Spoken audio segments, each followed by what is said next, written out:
tonight on the Final Play. Here's Keenum. Drop it, looking, throwing near sideline, and it's caught by Stephon Diggs. He's going to take it inside the 15, 10, 5.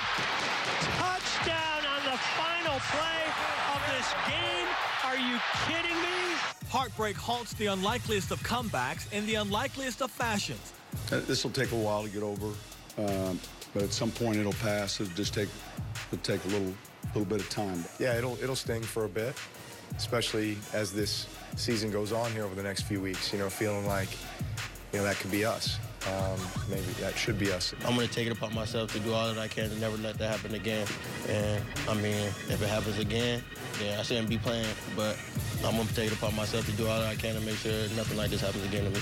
We'll break down the disbelief to make sense of the Saints and Vikings instant classic. They could have easily said, not our year. They didn't do that. Could have easily said, not our game. Tough place to play, good season. They didn't do that. They fought to the very bitter end. Plus, what to make of Ed Ogeron's decision to hire Steve Ensminger as the offensive coordinator. And we'll take the temperature of our local hoops teams who continue their up and down trends. From Fox 8 Sports, this is the Final Play, sponsored by your Southern Quality Ford dealer, built Ford tough, and Nissan.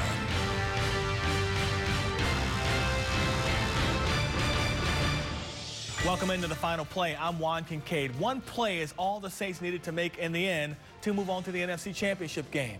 But that one play was the biggest play of the game, on the final play of a game that the Saints seemingly had sewn up. So many ups and downs to the black and gold in this one, but at the end of the day, they seem to have done enough to win the game. Sean Vazan gets us started tonight from Minneapolis.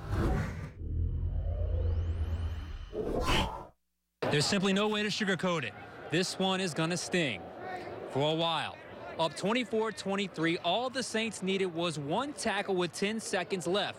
Instead, Case Keenum hit Stephon Diggs for a 61-yard miraculous touchdown, leaving the black and gold in disbelief and ending their season.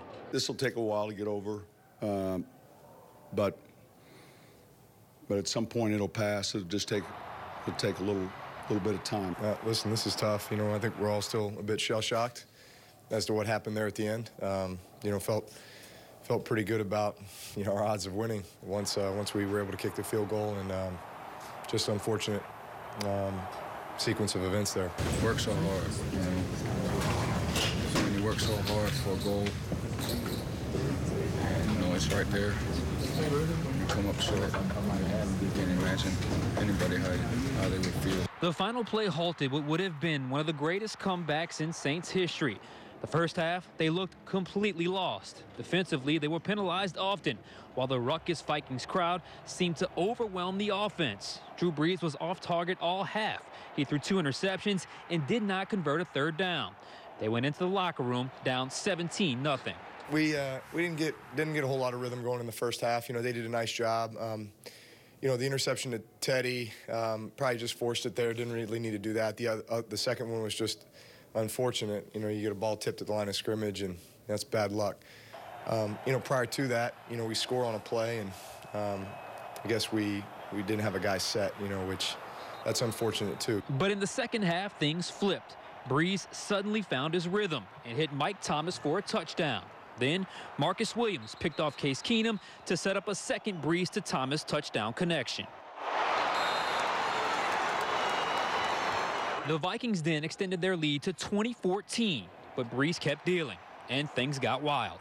In the final 3 minutes, the lead changed hands 4 different times. The Saints struck first when Brees hit Alvin Kamara in the end zone to go up 21-20. It was set up by a punt block from George Johnson. But the Vikings responded with a field goal of their own to make it 23-21. But with 1:29 left on the clock, Brees went back to work with a vintage drive and marched the Saints downfield 50 yards on 11 plays in 1 minute and 4 seconds. It included a crucial 4th and 10 connection to Willie Snead. Will Lutz provided what looked like the winning points with a 43-yard field goal. But then came the unthinkable when Keenum hit Diggs for a Minnesota miracle. Those little things that you see, and you got to make sure you do all that you can to get them down regardless. There's only 10 seconds left. I knew the situation. You got to make sure you make the play. It'll sting for a bit, especially as this season goes on here over the next few weeks, you know, feeling like, you know, that could be us. Maybe that should be us. And yet, I've been around long enough to know that, you know, unfortunately, sometimes these things happen, you know, and you guys were there in 2011 at San Francisco. That was one we felt like we should have had, right? And we've been on the winning side of some crazy ones, you know. But obviously, with everything at stake, with the fact it's playoffs, it's win or go home, the way we battled back, you know, this would have been one for the ages. I wish we could say, you know, we are learning and get better from this, but this is something that clearly we have to wait a whole offseason for. This is something that is going to grind at us. This is something that we're going to have to go to sleep knowing that we put everything out into the field and left it on the field. Listen, in our game, you play it long enough. You have some wins like that. You have some losses. The losses, you know, are tougher to get over. Hopefully, when your career is done, you're a part of more of the wins than you are the losses. We now welcome in the voice of the Saints, Jim Henderson. And Jim, I thought the San Francisco ending back in, I guess would have been 2012 before the 2011 season was the craziest thing I'd ever seen. This one took the cake, huh? I mean, my goodness, you're watching, you've seen a lot. The way this one ended, my God, it had to hurt. I mean, I go all the way back to the Falcons and Big Ben. This kind of reminds me of that. To lose on a 61-yard touchdown pass on the last play of the game, that's the longest reception of Stephon Diggs' career. And, you know, Case Keenum had been held in check. I think he had only thrown one pass in the fourth quarter for in excess of 20 yards, and he had 3 in the fourth quarter here today. I mean, from an emotional standpoint, I mean, we had, you know, we're in the kind of the post-game room talking about our plans for Philadelphia, and then all of a sudden it swings. I can only imagine how the players must feel. Just the sheer roller coaster of emotion. I mean, I'm not sure how Sean Payton gets out of bed tomorrow. I mean, this one's going to hurt for a while. Well, it's really going to hurt for him, but, you know, as a coach, you've got to bounce back. I really feel sorry for Marcus Williams. Kid's had a great rookie year. He made a big play in this game. I would hate to see him being labeled forever as the player who cost this team the game. There were other opportunities to win it, and yes, he missed a tackle that resulted in the final play being the winning touchdown, but I would hate to see him portrayed as the GOAT of this team. You know, he had an interception that got them back into this game, and to his credit, he took full responsibility for the play and also said he would not let this play define his career. But at one point, it looked like you and I are going to be talking about what happened here sort of moment, because the first half, the Saints looked completely lost. They looked overwhelmed. They looked like this atmosphere was too big for them. Then all of a sudden, in the second half, they turned it on. Talk about that, just how the start was really bad, but in the second half, something clicked and they got rolling. Well, I think with this football team, they react to what they're seeing on the field, probably as a coaching staff, better than anybody I've seen. And lots of times at halftime, you always talk about halftime adjustments. I think this defense and this offense can make them. And it would have been very easy to fold your 10 and go home, down 17-0 at the half. You hadn't done anything offensively, anything defensively. Shows the character of this team to do what they did. And I really wonder if in the folklore of the Vikings, that last play will be referred to as the Hail Mini. Man, Jim, I mean, it's just, I still visualize the play as it's happening. It's a tough one. But, you know, as we slowly start to let this season settle and we kind of view it in its macro lens, I look at it and I think, you know, home field advantage would have been nice if they were able to get it, because I think that made a difference here today. Well, I think so, too. You know, the Saints didn't win on the road after the Buffalo game. Oh, yeah. They were 0-3 in their last 3 road games. So without question, I mean, that's why you play to be one of the first or second seeds for the chance to host a home game. Saints couldn't quite get there. And with this atmosphere and this team, I mean, I hope they win it all. I hope they come back here and play in the Super Bowl and win it all. I think it'd be a great story. Franchise that's been 0-4 in Super Bowl history. Great support, great atmosphere today. A game that they'll remember, anybody who saw it, for the rest of their lives. I'd love to see them go all the way. The Saints have a very young core, but they have a very, at least in NFL terms, old quarterback. Is this the start of something special, or is this the close? What do you think? That's a good question. I don't know if it's the start of something special. I think it's a continuance of it. Certainly Drew Brees shows no signs of going off a cliff, with his birthday coming up tomorrow, going off a cliff and not being the quarterback that he has been. And I think if you're a Saints fan, you have to be encouraged for a lot of reasons, how young the talent is on this football team. It's a young team for the most part, as you say, with the exception of the quarterback. But it doesn't look like he's at the end of the line by any means. And I keep going back to this because you and I were in the same boat. To be standing here, considering when we were standing here the first time back in week 1, and we saw a team that looked lost, looked confused, looked bad, quite frankly. And then they followed it up with a stinker against New England. To be in this spot, to me, I think shows this was a team that maybe snuck up on some people, and it was better than people thought. Well, I agree. That 8-game winning streak kind of came out of nowhere, and it provided such a memorable season, I think, for all of us, because our expectations were so low. 3 7-9 seasons in a row. You start out with those 2 really poor games. I mean, I'd written them off for the season. For them to come back and bounce back like they did was indicative of what they did in this game. They could have easily said, not our year. They didn't do that. Could have easily said, not our game. Tough place to play. Good season. They didn't do that. They fought to the very bitter end. The bitter end, and unfortunately, that's the end for us again. Another season comes to a close. Jim, it's been fun as always. Sean, I agree. Thanks a lot. Thank you. Much more from Jim beginning tomorrow morning at 8 a.m. on the Black and Gold Rewind, 5 p.m. commentary, and at 10:35 the Black and Gold Review Show. Submit your questions right now via the Final Word feature on the FinalPlay app. Still to come, a look back at how it all came tumbling down for the Black and Gold. That final play, what happened? How did it happen? Garland Gillen breaks it all down from Minneapolis. The Final Play continues.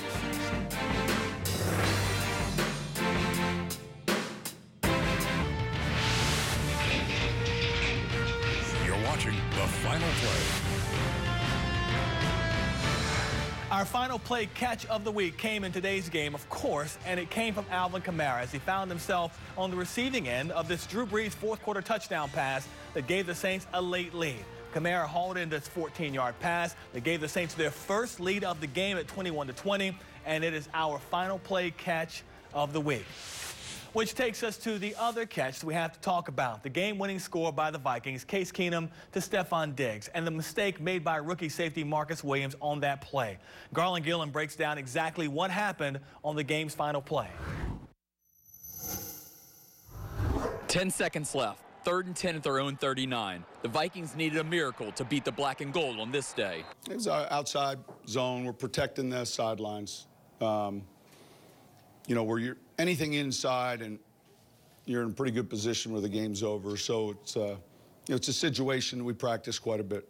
Here's Keenum, dropping, looking, throwing near sideline, and it's caught by Stephon Diggs. He's going to take it inside the 15, 10, 5, touchdown on the final play of this game. Are you kidding me? The Vikings got that miracle result and ripped the Saints' hearts out on the final play of the contest. Man, it was just my play to make. Ball was in the air. I didn't go attack it. And came down, made a great play, and that's on me. I just gotta be that guy and go up and get the ball. As a safety back there, you gotta be the eraser, and that was my job. The last play of the game, you gotta go do it, and you gotta save the game. He jumped and went for the tackle, and so the call was what we wanted in that situation, the right call. Yeah, I saw him in the locker room, and obviously he was pretty upset. But listen, we're a group, we're a team. Everybody's involved. It's not one guy. So I'm sure we're going to turn on the tape and say, man, wish we would have done something a little bit different. Brees has been in the NFL for 17 years and never suffered a bigger gut punch than he did today. Not like that. Not like that. That's probably the craziest thing I've been a part of, and unfortunately on the wrong side of it in football. Brees is in the final year of his contract. After the game, he was asked if he plans to be with the Black and Gold moving forward. He responded, I do. In Minneapolis, Garland Gillen for the final play. So the conference championship games are all set.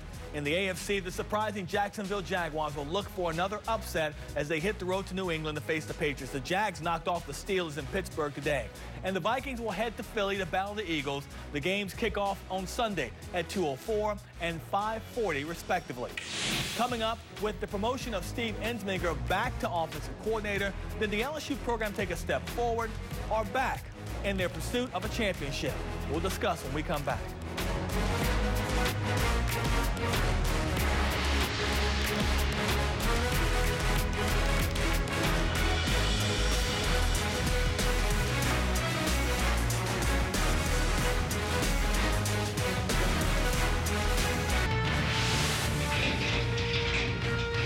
Watching the Final Play. The things you do now will have a direct effect on what you hope to do next season. That has to be how LSU is approaching the 2018 season, by fixing part of what was wrong in 2017. And for the Tigers, the fix began with the guys coaching under head coach Ed Orgeron. Question is, how long will it take for those moves to show some positive results? Chris Hagan sizes up the Tigers now that they're firmly into the offseason. The Ed Orgeron PR campaign is over. Appealing to fans, done. The coach-o that now reigns over LSU football does just that. Rules as king, as the decision-maker who won't make hires based on social media or who outsiders think is the sexy pick.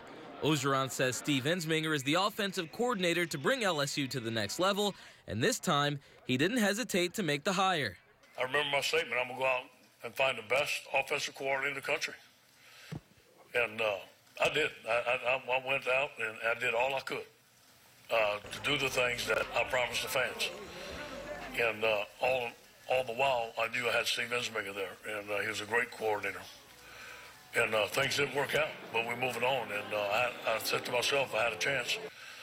I know the best coordinator for LSU is Steve Ensminger, and I knew that deep down in my heart, and I've always known that. But it's those words and that promise to the fans that still haunt the Tigers. After the rapid decline of Orgeron and former coordinator Matt Canada's relationship, why should the LSU faithful trust Coach O's latest hire and trust that the head coach himself won't meddle in the offense when it's one of his close friends making the calls? It's created quite a stir online, but Ensminger says he's above the outside noise. I had a guy call me last night and said, "You read this in the paper?" I said, "Hell no, I ain't read the paper in 20 years. You know, I don't read Twitter. You know, I've seen a statement by Booger. I think he said coaches are full of bull. They do read the paper. I don't read the damn paper. I don't read Twitter. I don't go on Facebook. You know, and I tell my family to stay off of it." While fans talk, Ensminger will try to prove the doubters wrong. With a long history of coaching in the SEC, experience isn't the problem. He has to do what Canada and Cam Cameron before him failed to do, and maximize the talent on LSU's roster. If you want to give Ensminger the benefit of the doubt, you can point to what he did in 2016. He took a broken Les Miles offense and churned out some huge games with Danny Etling, Darius Geis, and a hobbled Leonard Fournette.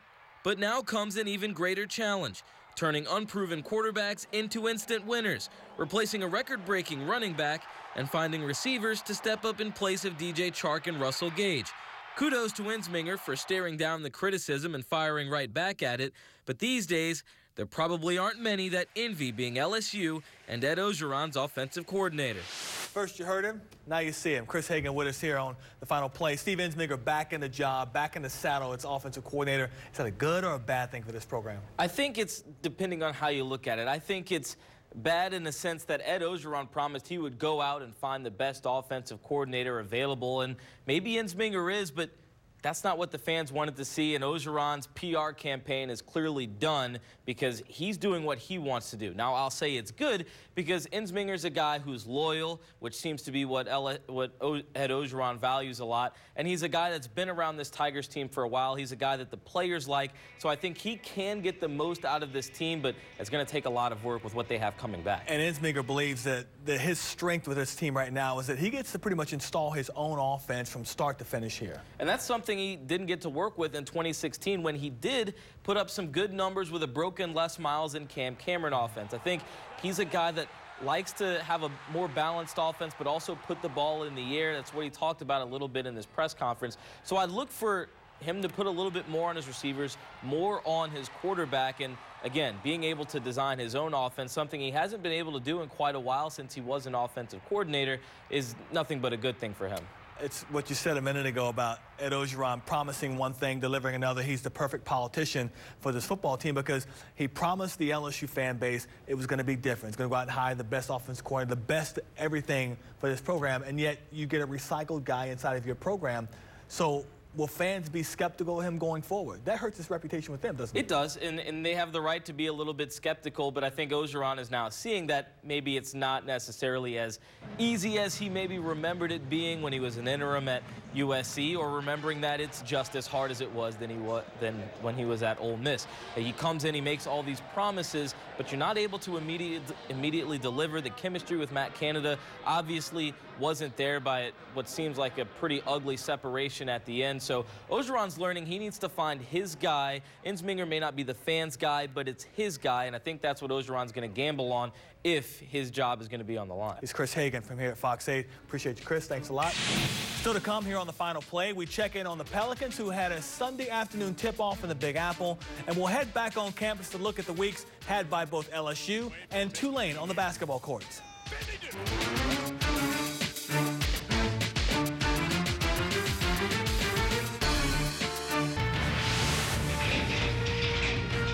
You're watching the Final Play. Will the Crescent City's real NBA team please stand up? Because so far this season, the New Orleans Pelicans have remained an afterthought in the city's pro sports scene. The reason? Too many bad losses to far too many really bad teams. It's why this team's record has hovered around 500 all season long. And today in the Big Apple, the Pels look to be on the verge of another bad loss to another bad team, the New York Knicks. In fact, the Pels found themselves down by 16 points with just a minute to play in the third quarter. But they find a way to get back in it. Following the lead of Anthony Davis, who finished the day in New York with 48 points and 17 rebounds. But he wasn't alone, as Drew Holiday provided some scoring relief with 31 points as well, as the Pelicans rallied to beat the Knicks in overtime, 123-118. It's the Pels' second straight win after beating Portland at home Friday night. And at 22-20, the Pelicans are now up to 6th in the Western Conference standings. And the mini road trip continues for the Pelicans Tuesday night. They'll be in Boston to battle the Celtics. Then on Wednesday, their back-to-backer ends in Atlanta. Next Saturday, Memphis visits New Orleans, followed by the Bulls being here a week from tomorrow night. And on the 24th of January, they'll be in Charlotte to take on the Hornets. On the collegiate court, LSU had a 500 week with a nice win at Arkansas, but that was followed up by a disappointing home loss to Alabama. 74-66 the final in that game. The Tigers' record now stands at 11-5, 2-2 in the SEC, and they'll host Georgia on Tuesday. Meanwhile, uptown at Tulane, the Green Wave have hit a bit of a wall after some early season success. Back-to-back American Conference losses, first on the road at Memphis and then at home on Saturday against UConn. The Greenies found themselves yesterday battling from behind all game long, but losing by 10 in the end, 67-57, marking the second time they've lost at home all season long. Tulane's now 11-6. They're 2-3 in the American Conference, and they will welcome Houston. The Cougars coming to Fogelman on Wednesday. And that's our show for tonight. For all of us here at Fox 8, I'm Juan Kincaid. We hope you'll join us again next Sunday night for the Final Play. From Fox 8 Sports, this has been the Final Play.